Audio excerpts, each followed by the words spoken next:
All right, welcome back, Algebra 2. Let's try example 3 here. It says factor 81x cubed minus 72x squared plus 16x completely.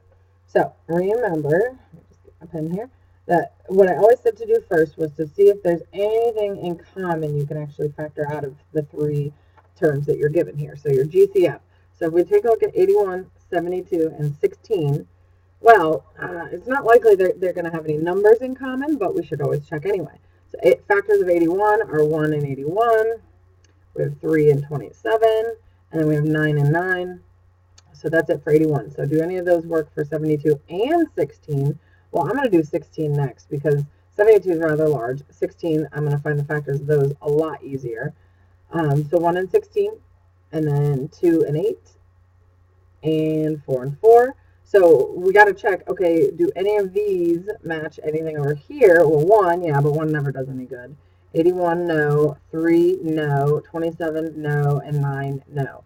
So none of those match any of these. So therefore, since I can't pull it out of both of these, I can't pull it out of any of them. So we don't even have to check 72. So that's kind of nice.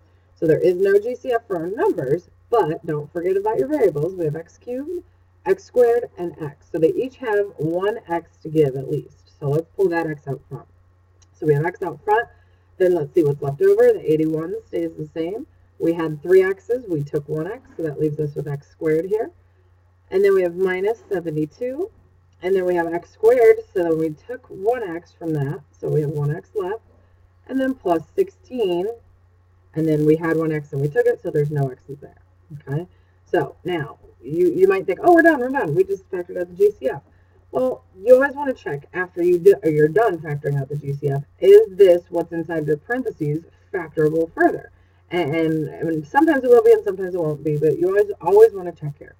And actually, what this looks like to me is I have a perfect square here. The square root of 81 is 9. And the perfect square here, square root of 16, is 4. So chances are, if you have perfect squares on either end of your equation, we're going to be able to use one of those special patterns. So let me go back to that slide. It's not this one because we have more than 2 terms. It could be either one of these. So let's go back and take a look again. So we have a squared plus 2ab plus b squared, or a squared minus 2ab plus b squared. So let's go take a look. And ours has a minus in it, so it's actually going to fit that second pattern. So let's go ahead and grab it. So this is the one we want here. Okay, so let's go ahead and write it on our paper. So we have a squared plus, oops, sorry, nope, that would be a minus.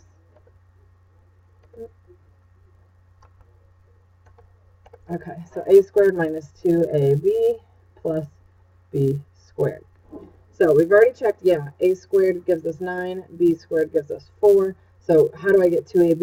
Well, we take a and b and multiply them. So 9 times 4 gives us 36, but we need double that for our inners and our outers.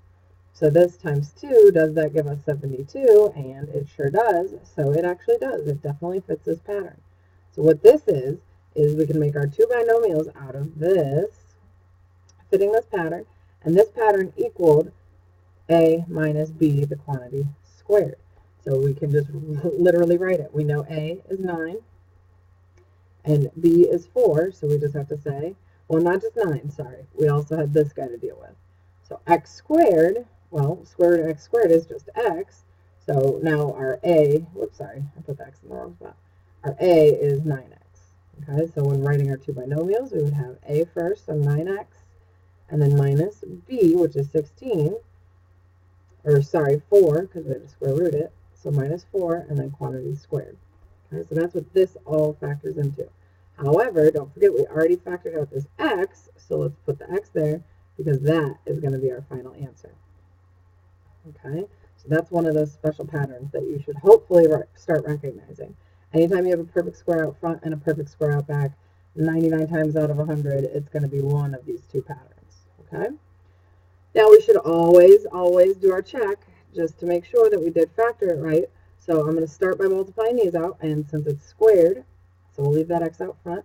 Since it's squared, we need it twice, so 9x minus 4 times 9x minus 4. I'm going to ignore this x, So I'll pull it down first. We're going to FOIL this. So 9x times 9x is 30. 81x squared. 9x minus 4 times a negative 4 is a negative 36x. Negative 4 times 9x is another negative 36x. That's where the 2 comes from in the pattern. And then negative 4 times negative 4, which is going to be a positive 16. Okay, so let's simplify this before we put the x through. So 81x squared. Negative 36 plus a negative 36 is indeed a negative 72x plus 16. And finally comes the spot where we can add this x in. So we get 81 x cubed minus 72 x squared, and then plus 16x. Is that what we started with? Let's take a look up here. 81x cubed minus 72x squared plus 16x. It sure looks like it is. So that means this answer checks out, and it truly indeed is what that is factored. Cool. The next example. Example 4 says factor x squared minus 5x plus 6 completely. So first things first is we check the GCF of each of these. Our coefficient here is 1, so between 1, 5, and 6, there's nothing I can factor out. And then we have x squared and x, but this last guy doesn't have an x to give, so we can't factor an x out. So, yikes, no GCF. So no GCF, we checked that. And so then we'll see if it fits a pattern. So I have to check and see if this first thing is a perfect square. It is. 1 is a perfect square. Is 6 a perfect square? What's the square root of 6? It's going to be a decimal, so no pattern. So we've checked the 2 ways that we've learned so far. Neither of them worked. So then comes trial and error, or guess and check. Guess and check is what I like to call it. And guess and check. So that comes next. So, if you have, first of all, this guy's a second degree or quadratic trinomial. If you have a quadratic trinomial,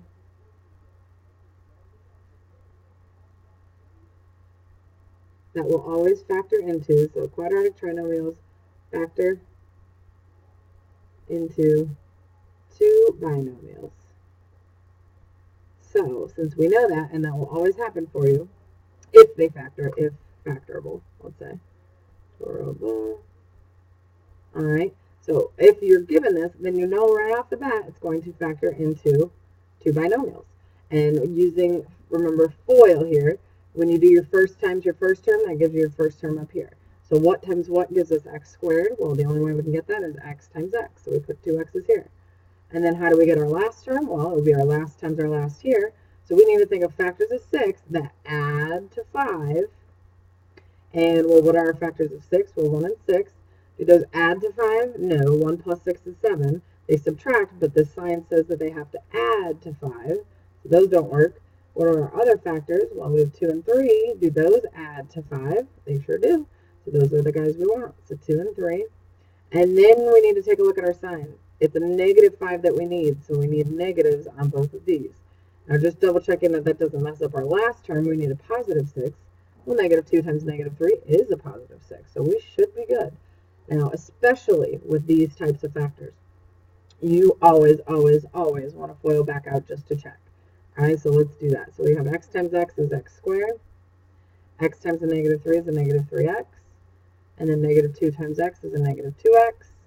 And then negative 2 times negative 3 is a positive 6. Okay, so then we combine these two. We have x squared minus 5x plus 6. Is that what we started with? I can't see it very well here, but that sure indeed is what we started with. So we know that we have factored this correctly. Okay, and you're going to get to a point where you can FOIL it back out in your head. You know, do x times negative 3 is a negative 3x, and then this is negative 2x. Does that make negative 5? Oh yeah, we're good.